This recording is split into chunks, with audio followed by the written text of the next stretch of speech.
Hello there, this is Carlo. Welcome to another my tutorial. And feeling a bit better today. My cold's sort of subsiding now. My throat's feeling a lot better. I've been having a lot of grief here. I'm probably tired of the last couple of tutorials I did, so I do apologise about that. Now, image-based environment maps. This is what we're going to be knocking up today in Maya. It's very simple to do, believe it or not. And let's get cracking. So, first of all, we're going to come up to our render settings here, and we're just going to check. Let's just shrink this for a second. You need to make sure, if you come up to Windows and you go to Settings and Preferences and your plugin manager, you need to scroll down and just make sure that your Maya turmoil mill is both loaded. This is your mental ray in Maya. So first of all, make sure that's loaded. Once that's loaded, you're going to click on that little tab there to bring up your settings and change it from Maya Soft to Mental Ray. Okay, and then you're going to come up to Indirect Lighting. Click on that. Now here you'll get this little sequence of menus here, and very simply you're going to click on Create, and once you click the Create button, automatically it's giving you a sphere. Now we can shrink that for now. And this is basically what our environment map's going to attach itself to. So we're going to select an image. Now, obviously, the higher the quality of the image, the better quality of the environment map. So always remember that. So I'm going to look for a map. So I've got a couple one. I've got this one here, and I've got this one here. So I'm going to select on the first one, and then I'm going to click on Open. Now automatically what Maya's done is added it as an environment map to our scene, but as you can see it's very, very small. So what we need to do is we really need to drastically make this massive. Okay, so we need to enlarge this. The bigger the better. The bigger it is, the bigger the environment map. So we're just going to scroll in as best we can. Now this is not a high quality image, but if we go to show and then just hide our grid for now, you can see automatically we've got a 360 degree environment map. But obviously, as you can see in some estimate, it looks a bit bent, which means we need to make it bigger. Okay, and then you can sort of zoom out, and what that's done is not only is it added an environment light, it's added your map as well. So if we try a different image like this one, for instance, I'm going to open that one up instead. As you can see, we've got a really nice environment set up, and it'd be very, very good to use for all your models and stuff like that. Now obviously it's inside a ball here, so if you render, don't worry, because there's going to be the ball's not going to show. It's only going to show your environment map that you've got on the scene. Now here's the thing, because it's an environment map, okay, you're going to have to work on your lighting when you put in your models, etc, etc, etc, like, you know, your bits and pieces, because obviously things work differently lighting wise inside an environment map. So I've just clicked that button there, and I've just hit that ball, so you can literally see we've got 360 degrees. Now obviously lighting's very important, but if you go to show and turn your grid on, your grid's here. So whatever you sort of add to your grid, so if I go up to create, for instance, blah blah blah blah blah, let's create a plane. I'm going to work with this exactly like I would work in Maya. So I'm going to create a plane, you know, and then I can attach whatever I want to this plane, and then sort of blend it in with my environment the best way I can see, or the best way I see fit, you know, adding sort of certain models to this. So I can go up to create, for instance. Let's go to, let's get rid of our that and go to create. Let's create a cone,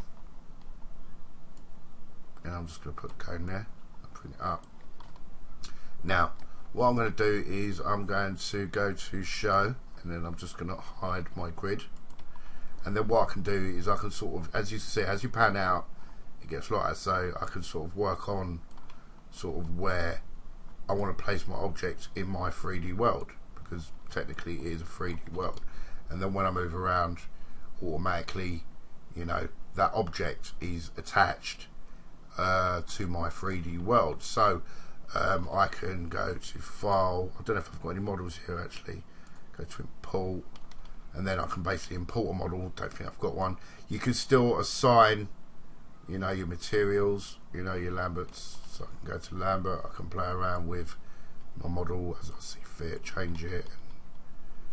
So you're sort of not limited in what you do, you know, make it a nice green.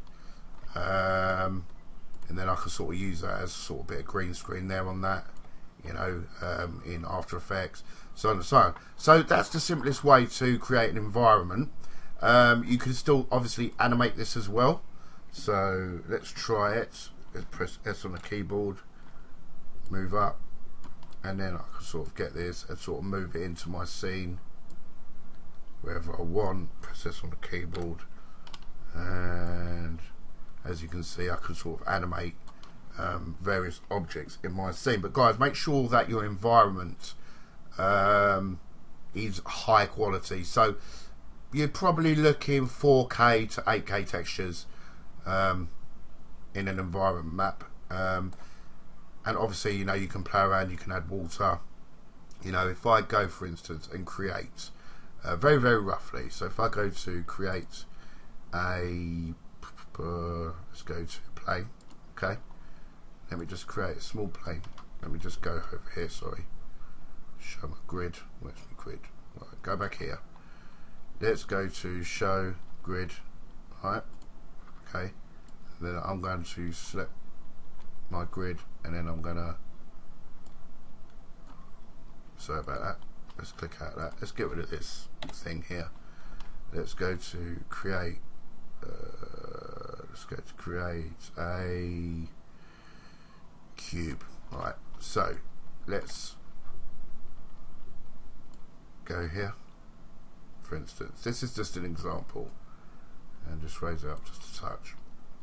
Now once that's on my plane, okay, I can sort of pan around, yeah, I can sort of move my grid sort of over here, for instance, and this is just a rough idea, it's very rough, and then I sort of move that down, then I can get this and sort of make my plane like that. This is all touching up, this is just very, very rough, guys, so do excuse it. Alright, you know, sort of drop that down sort of there, for instance, you know, and then go to show, hide my grid like so, and then I could sort of come up to, for instance, my, let's have a look, fluids, and then drop a fluid onto that and bring that like that, bring that like that. Didn't even have to do that, it's done it for me. See how thick I am sometimes. Let's get rid of that. Alright, and then I can sort of, you know, blend it sort of into the background if I wanted, you know, it's all touching up stuff, you know, and then all this I could sort of mask out in Maya if I wanted, just placing it there.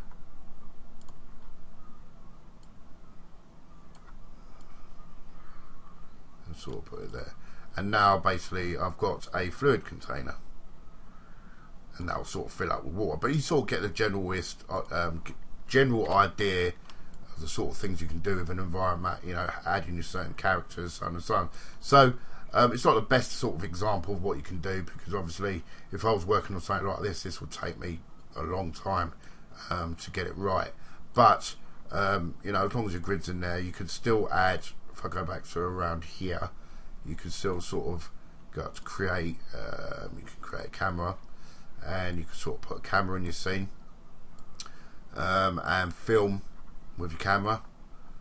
So you've got your camera here, and you can sort of, it's basically like you're on a film set, you know what I mean?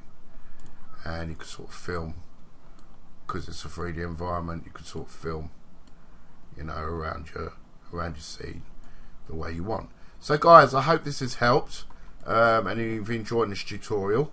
Thanks for listening, guys, and I'll see you in the next one. Thanks for listening, guys. Ciao ciao.